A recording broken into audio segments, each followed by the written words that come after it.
ओम नमः शिवाय। हर हर महादेव। भक्तों, आज आप सभी श्रवण करेंगे श्रावण मास की अंतिम सोमवार की व्रत कथा। आप सभी भक्तों को श्रावण सोमवार की ढेर सारी शुभकामनाएं। भगवान शिव, माता पार्वती आप सभी भक्तों की हर मनोकामना को पूर्ण करे, यही हमारी प्रार्थना है। तो आइए श्रवण करते हैं श्रावण की अंतिम सोमवार की व्रत कथा। जय भोलेनाथ। प्राचीन समय में काशी के समीप एक नगरी थी जो जंगलों से घिरी हुई थी। इसी नगरी में नंदी नाम के एक धनिक वैश्य रहते थे। वे धर्म कर्म में विश्वास करते थे और श्रद्धा भक्ति भाव से भगवान का चिंतन करते थे। उनका नियम था कि वे जंगल के मंदिर में प्रतिदिन पूजा करने जाते थे, दान करते, गरीबों की सहायता करते। एक दिन की बात है, एक दिन शिकारी उस मंदिर के समीप से गुजर रहा था। दोपहर की धूप तन जला रही थी। मंदिर के प्रांगण में छायादार वृक्ष और स्वच्छ सरोवर देखकर वह वहीं ठहर गया। तभी उसकी दृष्टि भगवान की मूर्ति पर पड़ी तो एकटक वह उस दिव्य स्वरूप में खो गया। जाने कहाँ से उसके अंतर्मन में प्रेरणा हुई कि वह भगवान की पूजा करे। वह उठा और वहीं एक बेलपत्र पड़ा था, उठा लिया और अंदर पहुंचा। बेलपत्र को वहीं रखकर वह सरोवर में से अंजलि भर पानी लाया। पानी से स्नान कराकर उसने बेलपत्र चढ़ा दिया। फिर अपनी बुद्धि के अनुसार अपनी हथेली दांतों से काटकर रक्त चढ़ा दिया। पूजा से निवृत्त होकर वह पेड़ के नीचे लेटा तो उसे भूख प्यास नहीं लग रही थी, जबकि वह सुबह का भूखा था। इसे भगवान का ही चमत्कार समझकर उसने रोज वहां आकर पूजा करने का निश्चय किया। दूसरे दिन प्रातःकाल नंदी वैश्य पूजा करने आए। मंदिर में सड़ा हुआ बेलपत्र और खून के छींटे देखकर वह अबाक रह गए। यह अमंगल कार्य किसने किया? ऐसा भ्रष्ट विघ्न पहले तो कभी नहीं हुआ। अवश्य मेरी पूजा में कोई त्रुटि रह गई है। ऐसा सोचकर उन्होंने मंदिर को धो पोंछकर स्वच्छ किया और अपनी पूजा की। तत्पश्चात घर लौटकर अपने पुरोहित को यह सब बताया। अवश्य कोई दुष्ट जंगली होगा। कल मैं स्वयं चलूंगा और उसे डांटूंगा कि ऐसा अनर्थ करने से महादेव रुष्ट हो जाएंगे। पुरोहित ने कहा। अगले दिन दोनों पूजा सामग्री लेकर मंदिर पहुंचे। वहां कल जैसी ही स्थिति आज भी थी। नंदी वैश्य और पुरोहित ने मंदिर को फिर साफ किया और शिव के महामंत्र का जाप किया। वेद मंत्रों की धुन से आसपास का वातावरण गूंज उठा, परंतु दोनों की दृष्टि मंदिर आने वाले मार्ग पर लगी थी। शिकारी दोपहर के समय आ गया। शिकारी की भयंकर आकृति देखकर दोनों भयभीत हो गए। ऐसे खूंखार मानव से जो राक्षस सदृश लग रहा था, डर जाना स्वाभाविक था। दोनों ही भगवान रुद्र की विशाल मूर्ति के पीछे जा छिपे। उनकी आंखों के समक्ष उस जंगली ने उनकी पूजा नष्ट भ्रष्ट कर दी। अपनी पूजा शुरू की, जल से स्नान कराया और बेलपत्र चढ़ाकर अपनी घायल हथेली में पुनः चाकू मारा तो रक्त के साथ मांस भी निकल पड़ा। दोनों चीजें पूर्ण भाव से प्रभु को अर्पित कर दी। फिर साष्टांग दंडवत करके चला गया। महाराज, ये तो कोई राक्षस है। नंदी वैश्य बोले। इसे तो किसी ज्ञान, प्रलोभन या भय से नहीं रोका जा सकता। ऐसी चेष्टा भी करते हैं तो यह निर्दयी जीवित न छोड़ेगा। सत्य कह रहे हैं आप। यह मूर्ख है तो क्या करे, भगवान को यूं ही अपवित्र होने के लिए छोड़ दे। नहीं, इस समस्या का एक ही उपचार है, मूर्ति को यहाँ से ले चलो और अपने घर में स्थापित करो। दोनों ने यही निर्णय किया और घर लौट आए। नंदी वैश्य ने आधा दर्जन मजदूर लिए और बैलगाड़ी में बैठकर मंदिर जा पहुंचा। एक दुष्ट जंगली मंदिर को अपवित्र करता है, समझाने पर भी नहीं मानता, इसलिए मूर्ति को घर ले चलो। नंदी ने अपने मजदूरों से कहा। तत्काल मूर्ति को उखाड़ लिया गया और बैलगाड़ी में लादकर नगर में लाया गया। नंदी वैश्य ने पूर्ण विधि विधान से मूर्ति को वैद्य मंत्रोपचार के साथ अपने घर में स्थापित किया। रात भर मूर्ति के समक्ष भजन कीर्तन होता रहा। दूसरे दिन शिकारी अपने निर्धारित समय पर पूजा करने पहुंचा तो मूर्ति को वह न देखकर सन्न रह गया। ए भगवान, कहाँ गए? लगता है कि कहीं छुप गए। शिकारी ने मंदिर का कोना कोना छान मारा, भगवान वहां कहीं भी न थे। वह वहीं बैठकर जोर जोर से रोने लगा। हे शंभो, वह भाव विहल होकर रोने लगा। मुझे क्यों त्याग दिया भगवान? मुझसे क्या भूल हो गई जो आप इस तरह मुझे छोड़कर चले गए? मैंने तो कोई अपराध नहीं किया। यदि भूलवश कोई अपराध हो भी गया है तो मुझे क्षमा कर दो प्रभु। मैं आपकी पूजा के लिए व्याकुल हूँ भगवान। वहाँ होते तब तो उत्तर देते। शिकारी ने उस मूर्ति स्थल को ही भगवान की संज्ञा दी और अपनी पूजा प्रारंभ कर दी। हे जगन्नाथ, बिना आराध्य के कैसी पूजा, परंतु मैं विवश हूँ। मेरा आवेग नहीं रुकता। मेरी यह पूजा स्वीकार करो और तत्पश्चात मैं अपने प्राण त्याग दूंगा, क्योंकि बिना स्वामी के दास कैसे जीवित रह सकता है।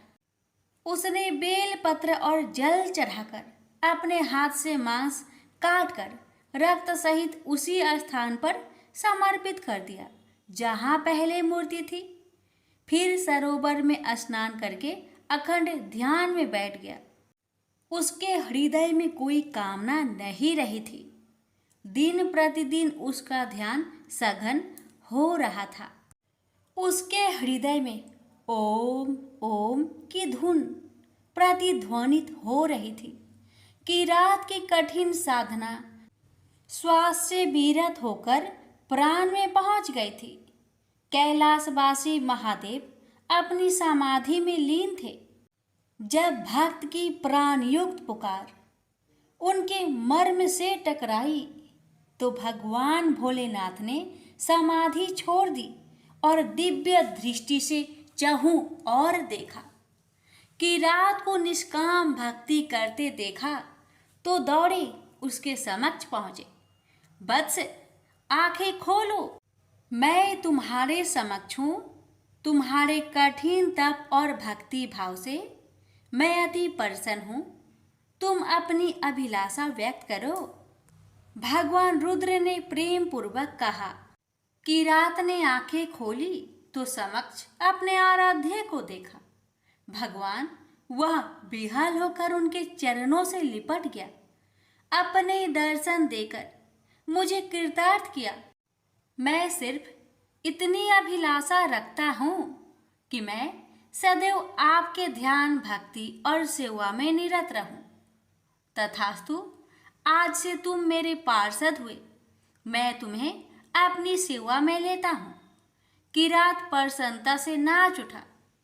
उसकी यह दशा देखकर भोले भंडारी भी डमरू बजाने लगे और सुंदर नृत्य कर उठे। उनका डमरू बजा तो देवी देवताओं ने भी अन्य वाद्य यंत्रों से उस आनंद पूर्वक स्थिति का आनंद बढ़ा दिया। तीनों लोकों में ओम ओम की प्रतिध्वनि हो रही थी। शंख, मृदंग, ढोलक इत्यादि की सुरीली लय से सर्वत्र आनंद उमड़ उठा। शिव भक्तों में तो जैसे आनंद का बाढ़ आ गई। चहु और बम भोले गुंजयमान हो रहा था। नंदी वैश्य भी अपने घर में बैठे थे। जब उन्होंने सुना कि जंगल वाले मंदिर पर स्वयं देवाधिदेव डमरू बजाकर नृत्य कर रहे हैं, तो वह नंगे पांव ही दौड़ते चले गए। मंदिर पर अपार भीड़ एकत्र थी। कितना विहंगम दृश्य था। नंदी वैश्य ने किरात को भगवान शंकर के साथ नृत्य करते देखा तो उन्हें आश्चर्य के साथ किरात के प्रति अपने पूर्व विचारों पर क्षोभ हुआ कि मैं कितना अधम हूँ जो भगवान के प्यारे भक्त को अपशब्द कहता था। मैंने ही उसे उसके आराध्य की पूजा न करने देने का निष्फल प्रयास किया। नंदी वैश्य दौड़कर किरात के चरणों से लिपट गया। हे महात्मन, मेरा अपराध क्षमा करो। मैंने ही भगवान की मूर्ति ले जाने का अपराध किया। मैं अधम हूँ, मुझे क्षमा करो। उठो मेरे प्रेरक। किरात ने नंदी को उठाया। तुम्हारी ही कृपा से तो मुझे जैसे अब बुद्धि को भगवान के साक्षात दर्शन हुए। मैं तुम्हारा ऋणी हूँ। तुम महान हो भक्त, तुम्हारी भक्ति श्रेष्ठ है। अब तुम ही मेरा उद्धार कर सकते हो। मैं तुम्हारी शरण में हूँ। किरात ने उन्हें भोलेनाथ के समक्ष प्रस्तुत किया। हे महाकाल, भोलेनाथ ने कहा, यह कौन है? मैं इसे नहीं पहचानता। नाथ, यह आपके परम भक्त है, प्रतिदिन आपकी पूजा करते हैं। मुझे स्मरण नहीं, मुझे तो केवल तुम ही याद हो। तुम ही मेरी प्रेमी हो। मैं तो उनका मित्र हूँ, तो निष्काम हृदय से मेरा सुमिरन करते हैं। हे जगत पिता, मैं आपका भक्त हूँ और आप मेरे गुरु हैं, मित्र हैं। आपने मुझे स्वीकार किया, इन्हें भी स्वीकार कीजिए। भक्त की इच्छा भगवान पूर्ण ना करे। भक्त किरात ने नंदी को स्वीकार किया तो भगवान जगन्नाथ कैसे अस्वीकार करते? तथास्तु महादेव ने कहा। नंदी वैश्य प्रसन्नता से प्रभु के चरणों में गिर गए। यही किरात और नंदी वैश्य भगवान के गण नंदी और महाकाल के नाम से प्रसिद्ध हुए। प्रेम से बोलिए हर हर महादेव। माता पार्वती की जय। एक बार भगवान शिव भगवती पार्वती के साथ कैलाश के शिखर पर विहार कर रहे थे। उस समय पार्वती का सौंदर्य खिल रहा था। उस सौंदर्य को देखकर भगवान शिव मन ही मन सोचने लगे कि नारी का जन्म अत्यंत शोभनीय है। फिर उन्होंने प्रेम से विभोर होकर पार्वती का मुखमंडल स्पर्श करते हुए कहा, प्रिय, तुम्हारी कृपा से मेरी सारी मनोकामनाएं पूर्ण हो चुकी है। कुछ भी शेष नहीं रहा। फिर भी मेरी एक इच्छा है, तुम उसे पूर्ण कर दो। तब पार्वती ने कहा, शंभो, आपकी कौन सी इच्छा है, बताइए, मैं अवश्य उसे पूर्ण करूंगी। अब शिव ने अपनी इच्छा बताते हुए कहा, देवी, मेरी इच्छा है कि तुम मृत्यु लोक में पुरुष का रूप में अवतरित हो और मैं स्त्री रूप में अवतरित होऊंगा। इस समय जिस प्रकार मैं तुम्हारा पति हूँ तथा तुम मेरी प्राण प्रिय पत्नी हो, उसी प्रकार का दाम्पत्य प्रेम उस समय भी हो। यही मेरी इच्छा है, तुम इसे पूर्ण करो। भगवान शिव की बात सुनकर भगवती पार्वती मुस्कुरा उठी। उन्होंने शिव को आश्वासन देते हुए कहा, प्रभु, आपकी इच्छा को पूर्ण करने के लिए मैं अवश्य मृत्यु लोक में पुरुष रूप में अवतरित होंगी। आपकी प्रसन्नता के लिए मैं पृथ्वी पर वासुदेव के घर में पुरुष रूप में श्री कृष्ण होकर जन्म लूंगी। लेकिन महादेव, आपको भी मेरी प्रसन्नता का ध्यान रखना होगा। भगवान शिव उत्साह पूर्वक बोले, देवी, मैं तुम्हारी प्रसन्नता के लिए क्या करूं? आपको भी स्त्री रूप में अवतरित होना पड़ेगा। पार्वती ने भी अपनी इच्छा बताई। भगवान शिव अत्यंत प्रसन्न होकर बोले, शिवे, तुम्हारी पुरुष रूप से श्री कृष्ण के रूप में अवतरित होने पर मैं भी स्वयं तुम्हारी प्राण सदृश वृषभानु की पुत्री राधा के रूप में प्रकट होकर तुम्हारे साथ विहार करूंगा। और इसके साथ साथ मेरी 8 मूर्तियां भी रुक्मणी, सत्यभामा, जाम्बंती 8 पटरानियों के रूप में मृत्यु लोक में अवतरित होंगे। यह सुनकर भगवती पार्वती ने शिव से कहा, प्रभु, तब आपकी मूर्तियों के साथ मैं ऐसा यथोचित विहार करूंगी जैसा ना तो किसी ने किया है और ना ही कहीं सुना गया है। विजया और जया नामक मेरी दोनों सखियां उस समय श्रीदाम एवं वासुदाम नाम से पुरुष रूप से प्रतिष्ठित होगी। पूर्व काल में विष्णु जी के साथ मेरी प्रतिज्ञा हुई है, जिसके अनुसार वे उस समय जब मैं श्री कृष्ण होंगी वो मेरे बड़े भाई होंगे। वे महान बलशाली तथा आयुध धारण करने वाले बलराम के नाम से प्रसिद्ध होंगे। इस प्रकार मैं पृथ्वी पर अवतरित होंगी और देवताओं के कार्य संपन्न करूंगी तथा अंत में महान कीर्ति स्थापित करके पृथ्वी से वापस चली जाऊंगी। पूर्व काल में भगवती और विष्णु जी ने युद्ध में जिन राक्षसों का संहार किया था, वे द्वापर के अंत में बहुत से राजाओं के रूप में उत्पन्न हो गए। उनके भार को न सह सकने के कारण पृथ्वी गौरूप धारण कर समस्त देवताओं के साथ ब्रह्मा जी के पास गई। पृथ्वी को साथ लेकर ब्रह्मा जी कैलाश पर पहुंचे। वहां उन्होंने भगवती से राक्षसों का संहार करने का निवेदन किया। तब भगवती ने कहा, ब्राह्मण, मैं स्त्री स्वरूप में उन राजाओं का वध नहीं कर सकती, क्योंकि उन्होंने भक्ति पूर्वक मेरे स्त्री स्वरूप का ही आश्रय ग्रहण किया है। लेकिन हाँ, मेरी जो भद्रकाली मूर्ति है वह वासुदेव के घर में पुरुष रूप में जन्म लेगी। वासुदेव की पत्नी देवकी के गर्भ से श्याम अवतार लेंगे। वे कंस आदि दुष्ट राजाओं का संहार करेंगे। भगवान विष्णु भी अपने अंश से उत्पन्न होकर महाबली अर्जुन के रूप में प्रसिद्ध होंगे। धर्मराज युधिष्ठिर होंगे। पवन देव, भीमसेन तथा अश्वनी कुमारों के अंश से नकुल और सहदेव उत्पन्न होंगे। ये सब धर्मपरायण होंगे। दुष्ट दुर्योधन आदि का पांडवों से युद्ध होगा।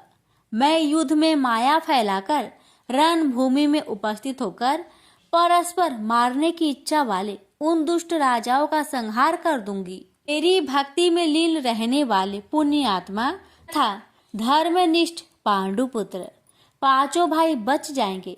इस प्रकार मैं सभी पापी राजाओं का संहार कर डालूंगी। पृथ्वी को भार मुक्त कर पुनः यहाँ चली आऊंगी। हे जगतपते, मैं लोक कल्याण के लिए इस प्रकार का कार्य करूंगी। आप विष्णु जी के पास जाकर उनसे प्रार्थना कीजिए कि वे मानव देह धारण कर पांडु पत्नी के गर्भ से शीघ्र पृथ्वी पर अवतरित हो। भगवती के इस प्रकार कहने पर ब्रह्मा जी भगवान विष्णु के पास पहुंचे और उनसे पृथ्वी पर अवतरित होने के लिए प्रार्थना की।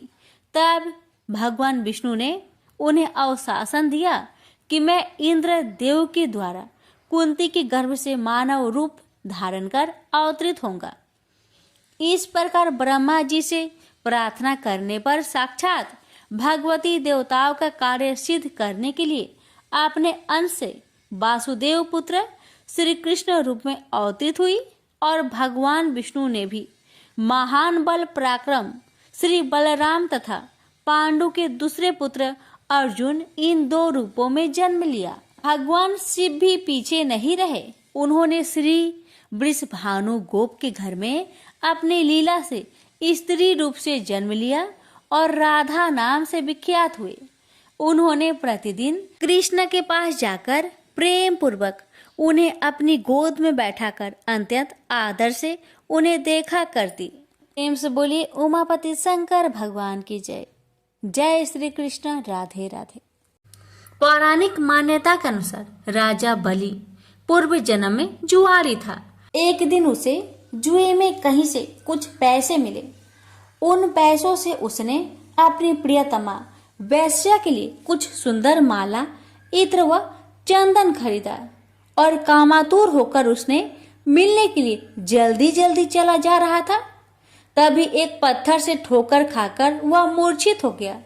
कुछ देर में जब होश आया तो उसने अनुभव किया कि मेरी मृत्यु अब निकट है। पूर्व जन्म के किसी पुण्य से उसके मन में सद्बुद्धि उत्पन्न हुई और वैराग्य जगा। जुआरी ने कभी किसी महात्मा से सुना था कि कोई भी वस्तु शिव अर्पण कर देने से बहुत पुण्य होता है। उसने सोचा माला इत्र चंदन तो प्रियतमा तक पहुंच नहीं सकता, शिव अर्पण कर देने से कुछ अच्छा होगा तो हो जाएगा, अन्यथा मर तो रहा ही हूं और माला इत्र चंदन भी जमीन पर गिरकर बेकार जा रहे हैं। यही सोचकर जुआरी ने माला इत्र व चंदन भगवान शिव को अर्पण कर दिया। जुआरी की मृत्यु होने पर यमराज के दूत उसे पकड़ कर ले गए। यमराज ने चित्रगुप्त से कहा, इसका बही खाता देखो। चित्रगुप्त ने कहा, यह तो जन्म जन्मांतर का पाप ही है। बस अभी अभी थोड़ी देर पहले जुए में जीते पैसे से इसने वैसे के लिए माला इत्र व चंदन खरीदा था। जब ठोकर खाकर गिरा तो इसने मृत्यु के निकट देखी और सोचा कि माला आदि चीजें बेकार जा रही है, तो उसे शिव अर्पण कर दिया। यह कोई भगवान को माला अर्पण करने वाला तो था ही नहीं, न ही इसने भगवान के लिए माला खरीदी थी। बस यही इसका पुण्य है। यमराज ने कहा, यह तो इसका पुण्य ही माना जाएगा। यमराज ने जुआरी से पूछा, पहले तुम पुण्य का फल भोगे हो या पाप का? जुआरी ने कहा, मैं तो जन्म जन्मांतर का पापी हूँ। पाप का फल भोगने में पता नहीं कितना समय लगे, इसलिए मैं पहले पुण्य का फल भोगना चाहता हूँ। भगवान शंकर की कृपा से जुआरी बन गया इंद्र। राज ने कहा, शिव अर्पण के पुण्य से तुम 3 घड़ी के लिए इंद्रलोक के मालिक बन गए हो। भगवान शिव के बिना भक्ति की आराधना से जमीन में गिरी हुई गंध पुष्प से एक महापातक को कितना बड़ा फल मिला। जो लोग श्रद्धा और भक्ति के साथ भगवान शिव को गंध पुष्प व जल अर्पण करते हैं, उनकी आराधना करते हैं, तो उन्हें सहज मुक्ति मिलती है।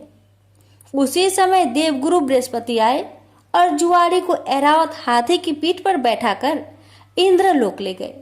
जुआरी जब इंद्र आसन पर बैठा, अप्सराएं नृत्य करने लगी, गंधर्व गान करने लगे।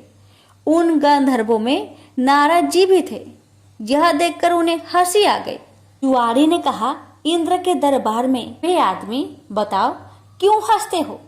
नारद जी ने कहा, जुआरी, तू जीवन प्रयत्न जुआ खेलता रहा। तूने यही सोचा कि शिव अर्पण करने से कुछ होता होगा तो हो जाएगा, न होगा तो मर तो ही रहा हूं, और माला इत्र आदि भी बेकार ही जा रहे हैं। आज इसका परिणाम यह हुआ कि तुम 3 घड़ी के लिए ही सही इंद्रलोक के स्वामी बन गए, इसलिए मुझे हंसी आ रही है। नारद जी की बात सुनकर जुआरी के ज्ञान चक्षु खुल गए। ज्ञान की चिंगारी जब पाप के ईंधन पर गिरती है तो पाप जलते हैं। जुआरी सिंहासन से उतरा और नारद जी से कहा, गुरुदेव, अब भगवान शंकर के अलावा कोई शरण नहीं है।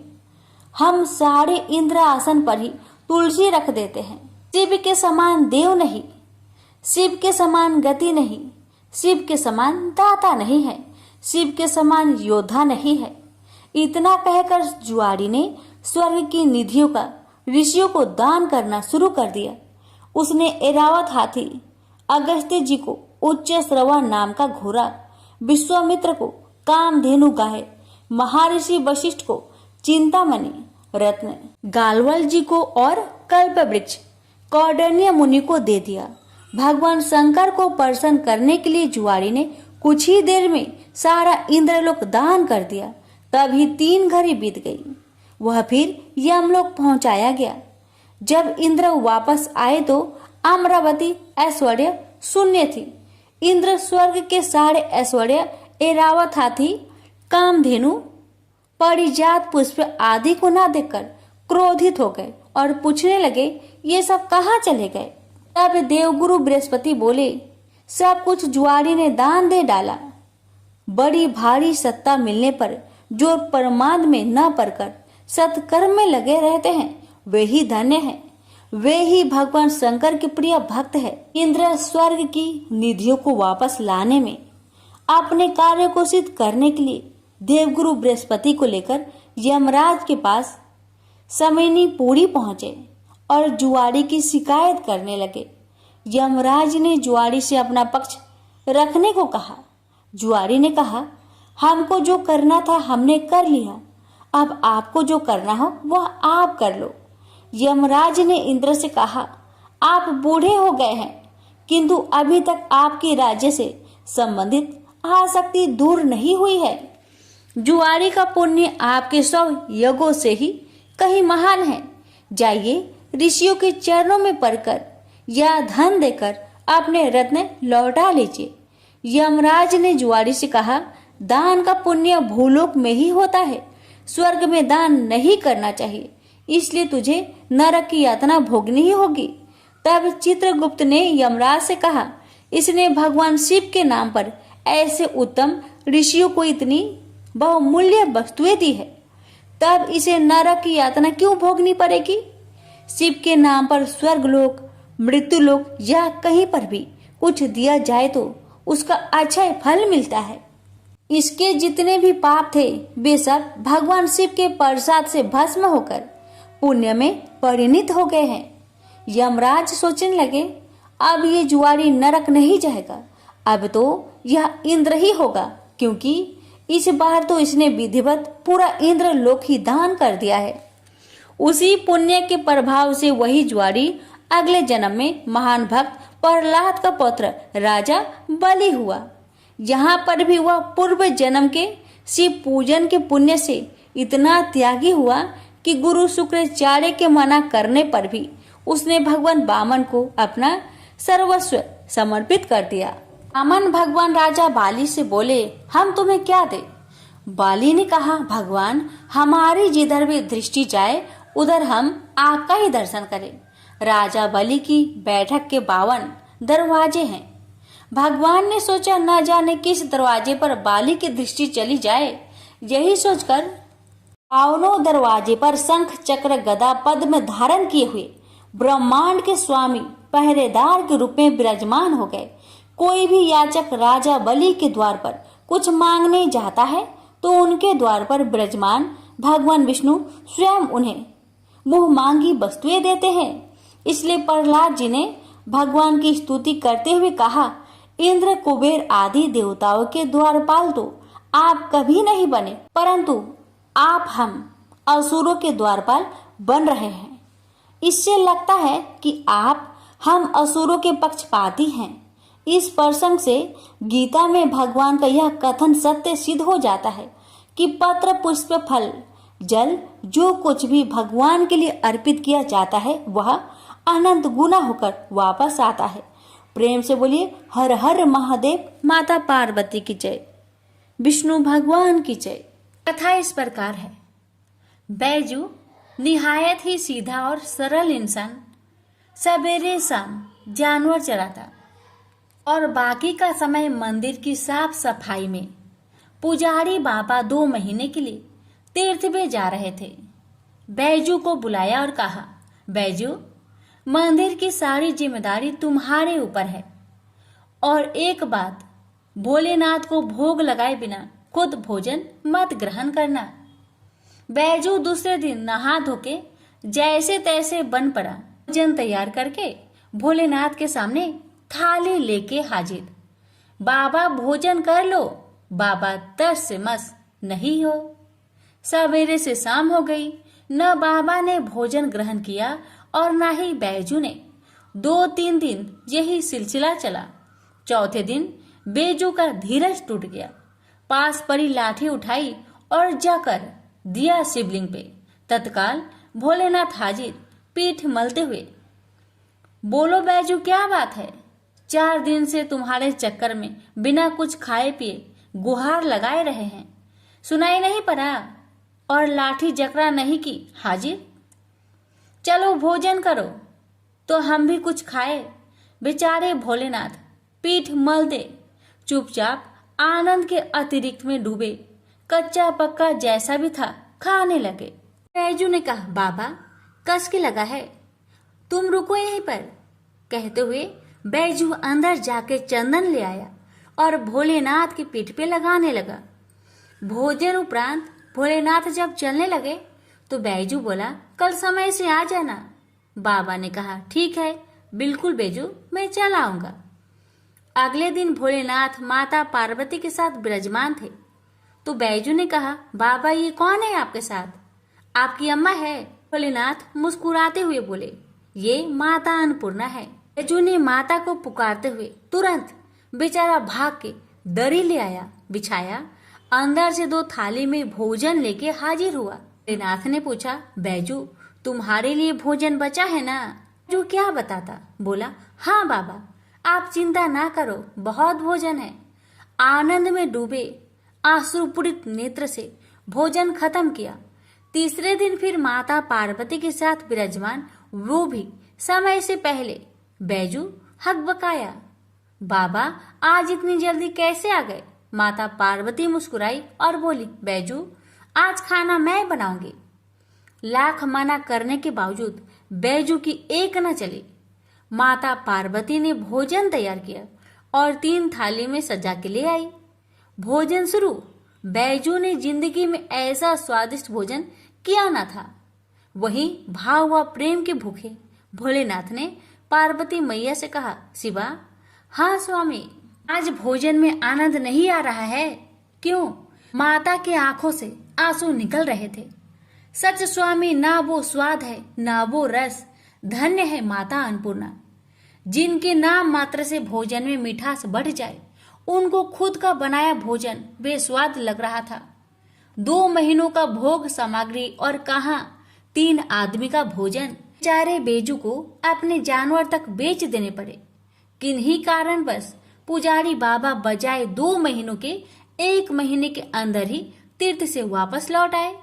पुजारी बाबा ने बैजू को बुलवाया और कहा, बैजू भोलेनाथ को समय से भोग लगाता था ना? बैजू ने बोला, हाँ पुजारी बाबा, पर बाबा आप तो कह रहे थे कि भोलेनाथ अकेले आएंगे, पर भोलेनाथ तो माता अन्नपूर्णा के साथ आते हैं और दोनों जन पेट भर भर के भोजन करते हैं, इसलिए मुझे अब तो अपना जानवर तक बेचना पड़ा। पुजारी बाबा बैजू की बात सुनकर आश्चर्य में पड़ गए, क्योंकि पुजारी बाबा जानते थे कि बैजू झूठ नहीं बोल सकता। पुजारी बाबा ने बोला, बैजू क्या सच में भोलेनाथ माता पार्वती के साथ आते थे? तो तुम आज एक काम करना, आज तुम फिर भोग लगाओ, मैं भी देखता हूँ कि कौन कौन आते हैं आज में। बैजू बेचारा समय से भोजन लेके हाजिर, बुलाना शुरू। काहे को भोलेनाथ आएंगे? बुलाते बुलाते थक गया, पर भोलेनाथ को न आना था, वो न आए। बैजू कहने लगा, बाबा बाबा आप आइए चाहे न आइए, मैं लाठी नहीं उठाऊंगा। बस शिवलिंग पकड़ के रोए जा रहा था। बाबा आए और बोले, आंखें खोलो बैजू। सामने ही माता पार्वती और भोलेनाथ विराजमान थे। लिपट गया चरणों में। माँ बाबा, जो आज तुम न आते तो मैं जान दे देता अपनी। भोलेनाथ ने बैजू को हृदय से लगाया और बोले, बैजू बेमोल बिक गया तेरे हाथ में, सुन, आज से मुझसे पहले लोग तेरा नाम लेंगे, फिर मेरा, आगे बैजू फिर पीछे नाथ, बैजनाथ। प्रेम से बोलिए, बैजनाथ भगवान की जय। हर हर महादेव, माता पार्वती की जय। यह बात उस समय की है जब समुद्र मंथन से निकला अमृत कलश दैत्य एक दूसरे के हाथों से छीन रहे थे। इसी बीच एक मनोरम स्त्री उनके बीच में चली आई। सभी उस मनोरम स्त्री के सौंदर्य को देख हठात मोहित हो गए। वे सभी आपस का झगड़ा भूलकर उन मनोरम स्त्री के पास दौड़कर गए। दैत्यों ने देवी से पूछा, तुम कौन हो? कहां से आई हो? सुंदरी, तुम क्या करना चाहती हो? देवी को देखकर दैत्यों के बीच खलबली मच गई। दैत्य कहने लगे, अब तक देवता, दैत्य, सिद्ध, गंधर्व, चारण और लोकपालों ने तुम्हें स्पर्श तक नहीं किया होगा। अवश्य ही विधाता ने तुम्हें संपूर्ण इंद्रियों एवं मन को तृप्त करने के लिए भेजा होगा। सुंदरी, तुम हमारा झगड़ा मिटा दो। तुम न्याय अनुसार निष्पक्ष भाव से इस अमृत को बांट दो, जिससे हम लोगों में और अधिक झगड़ा ना हो। वास्तव में श्री हरि विष्णु योग माया शक्ति से युक्त हो मोहिनी अवतार धारण किए हुए दैत्यों के पास गए थे। योग माया शक्ति के प्रभाव से तीनों लोकों में ऐसा कोई भी नहीं है जिसे बस में नहीं किया जा सकता है। यही योग माया शक्ति आदि शक्ति है। दैत्यों की प्रार्थना पर तीनों लोकों को मोहित करने में समर्थ मोहिनी देवी ने दैत्यों को हंसकर कहा, मैं माया हूँ तथा आप महर्षि कश्यप के संतान हैं। मुझे न्याय का भार क्यों दे रहे हैं? बुद्धिमान पुरुष को स्वेच्छाचारी स्त्रियों पर कभी विश्वास नहीं करना चाहिए। मोहिनी देवी की परिहास भरी वाणी दैत्यों को और अधिक आश्वस्त कर गई और उन्होंने अमृत से भरा कलश उनके हाथों में दे दिया। मोहिनी देवी ने अमृत का कलश अपने हाथ में ले दैत्यों से कहा, मैं जो भी करूं, फिर चाहे वो उचित हो या अनुचित, अगर तुम्हें स्वीकार हो तो तुम्हें अमृत बांट सकती हूँ। उनकी मोहयुक्त मीठी बात सुनकर सभी दैत्य देवी मोहिनी की प्रस्ताव पर सहमत हो गए। मोहिनी देवी ने अगले दिन अमृत पान करने की सलाह दी। मोहिनी देवी के आदेश अनुसार अगले दिन समस्त दैत्य स्नान कर अमृत पान करने हेतु पंक्ति में बैठे। देवता भी वहां आकर बैठ गए। मोहिनी देवी अमृत के कलश हाथ में लेकर आई। वे बड़ी ही सुंदर साड़ी पहनी हुई थी। आंखें नशीली हो रही थी। कलश के समान स्तन तथा गज सावक के सूर्य के समान जंघाएं थी। देवी के स्वर्ण नूपुर अपनी झंकार से सभी को मोहित कर रही थी। सुंदर कानों में कुंडल थे तथा उनकी नासिका कपोल तथा मुखा रविंद्र बहुत ही मनोरम थे। बाद में भगवान के इस मोहिनी अवतार ने देवों को अमृत पान करवाया और दैत्य के साथ छल किया। उधर जब भगवान शिव ने सुना कि श्री हरि ने दैत्यों को मोहित कर देवताओं को अमृत पिलाने के लिए स्त्री रूप धारण किया, वे उस स्थान पर गए जहां भगवान श्री हरि निवास करते थे। वहां जाकर शिव जी ने भगवान श्री हरि की स्तुति वंदना की। श्री हरि ने शिव जी को दैत्यों को मोहित करने वाले मोहिनी रूप दिखाया। एकाएक शिव जी एक रंग बिरंगे फूलों से भरे पूरे उपवन में पहुंच गए। वहां उन्होंने बड़ी ही सुंदर परिधान पहने हुए, कमर में कमरधनी पहने एक सुंदर स्त्री को कीरा करते हुए देखा। उन देवी ने लज्जा भाव से मुस्कुराकर तिरछी नजर से शिव जी की ओर देखा। बस फिर क्या था, कामदेव को भस्म करने वाले भगवान शंकर का मन उनके हाथ से निकल गया। वे मोहिनी देवी को निहारने लगे। उनकी चितवन के रस में डूब शिव जी इतने भावातुर हो गए कि उन्हें अपने आप की भी सुध न रही। जहां भगवान शंकर की मोहिनी देवी पर आंखें लग जाती थी, लगी ही रहती थी तथा उनका मन वही रमन करने लगता था। वे मोहिनी देवी के अत्यंत आकृष्ट हो गए। उन्हें मोहिनी भी अपने प्रति आसक्त जान पड़ती थी। उनके हाव भाव के शिव जी का विवेक शून्य हो गया था तथा वे कामातुर हो गए थे। अपने बैरी कामदेव से मानो परास्त होकर महादेव जी विष्णु के मायामयी मोहिनी रूप को जानकर भी पीछे पीछे दौड़ने लगे। पार्वती जी का ख्याल त्याग कर शंकर मोहिनी के पीछे लग गए। उन्होंने उन्मत्त होकर मोहिनी के केस पकड़ लिए। मोहिनी अपने केसों को छुड़वाकर फिर वहां से चल दी। शंकर फिर उसके पीछे पीछे दौड़ने लगे। उस समय पृथ्वी पर जहां जहां भगवान शंकर का वीर्य गिरा, वहां वहां शिवलिंगों का क्षेत्र एवं स्वर्ण की खाने हो गई। तत्पश्चात यह माया है ऐसा जानकर भगवान शंकर अपने स्वरूप में स्थित हुए। प्रेम से बोलिए विष्णु भगवान की जय। उमापति शंकर भगवान की जय।